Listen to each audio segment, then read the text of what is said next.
Hi, I'm Jeremy Blowers, Executive Director of the Ontario Regiment RCAC Museum in Oshawa, Ontario, Canada. Our museum is now open, but we wanted to give you a closer look in this series at the individual vehicles in our collection. Being North America's largest museum collection of operational historical military vehicles, everything you're going to see in this series is a running vehicle. No static displays, no monuments. That's what makes our museum unique in comparison to other museums around the world and also in North America. So we're going to have some of our vehicle experts take you through just a small selection.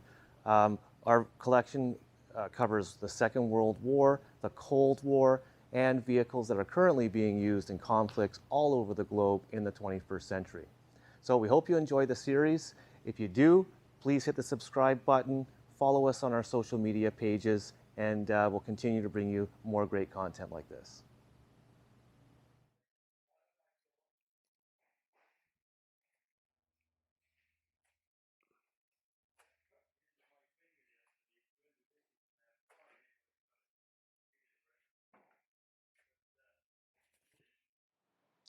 Hi, it's Drew, and I'm here at the Ontario Regiment Museum in Oshawa, Canada, to give you a brief overview of the Axis vehicles we have at the museum.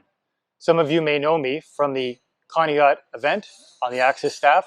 Unfortunately, that event is not going on this year, so we thought we'd give you a brief look at what we have here at the Ontario Regiment Museum.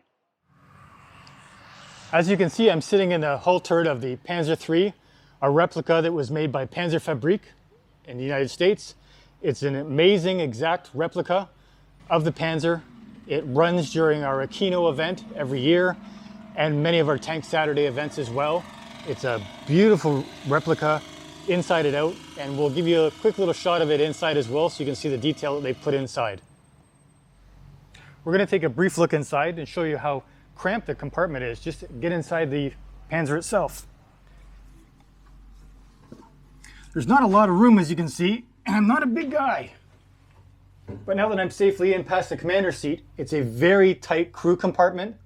It's obvious that the crew worked very well in tandem with each other because they really had no choice. And we'll give you a quick look inside to see what's inside by the breech, by the driver and the gunner loader, just inside the Panzer III, which is a view that not many people actually get to see.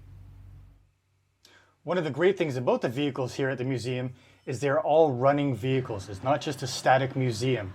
So if you come to the one events, you'll see these running out in our tank field instead of just being a static display. Nice up and close and personal. I'm sitting in the hull of a Swiss Hetzer that was in a European museum and is now in our collection. It's been restored to World War II spec with a late war ambush camouflage pattern on it. And a lot of the original parts were put back on here, and you'll find that in looking at them, they have Waffen amps and a lot of original markings from the Second World War. We're now inside the Hetzer, and as you can tell, the crew quarters in here are very cramped. I'm sitting in the commander's seat, and Michael is shooting video from the driver's seat, which is only about 3 feet away, and we still have 2 other crew's seats right behind him.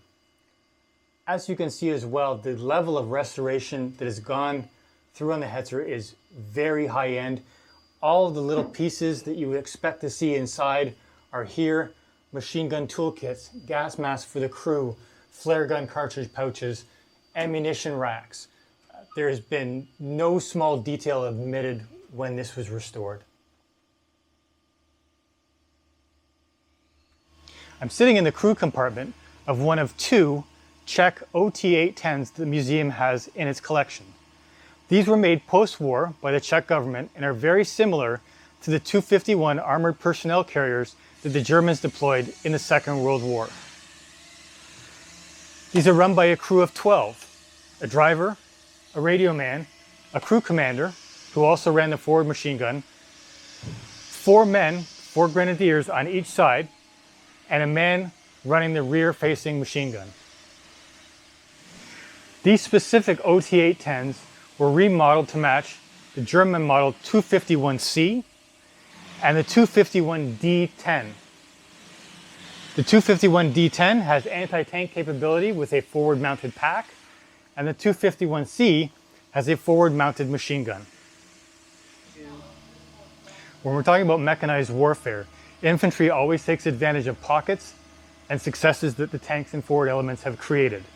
The beauty about the 251C, as opposed to earlier models like the 250, is the 251C takes an entire group of infantry forward with the armored assets. German armored personnel carriers were normally supplied with a front and rear machine gun. Normally they were either armed with an MG34 or, in this case, the MG42. The MG42 is legendary in World War II for its extremely high rate of fire.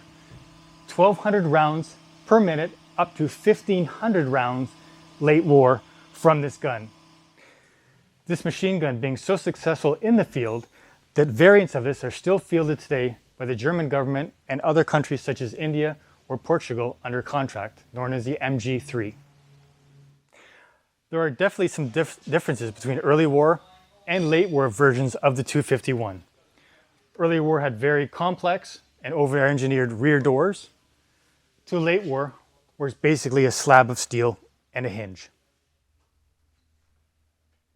The 251 D10 harkens back to the 250 model. It had much less crew compartment, given the size of the pack mounted on the front and the amount and size of ammunition required to feed the pack carried in the back racks here. The 251 series of armored personnel carriers is very utilitarian. There are many versions of it, including the troop carrier with anti-tank capabilities. There are hospital and medical versions of it, command versions with radio sets in it, pioneer versions. There's also flamethrower versions and a version late war called the Stuka Fuss, or the walking Stuka, which actually fired rockets filled with napalm. Another piece undergoing restoration at the moment at the museum by a dedicated team of volunteers is this German flak cannon, also known as the 88. The 88 itself was very utilitarian. Not only did it serve as a flak gun, but for coastal defenses, and towards the end of the war as a direct anti-tank weapon, it's also the same gun that was mounted in the Tiger. Thanks for watching and your interest in the Ontario Regiment RCAC Museum. If you can't visit us here in Ontario, subscribe below so you can catch all of our videos in our different series. If you can, visit the gift shop in the link below, get some great tank swag, and support our museum. We also ask, if you are able, please consider donating. Thanks again.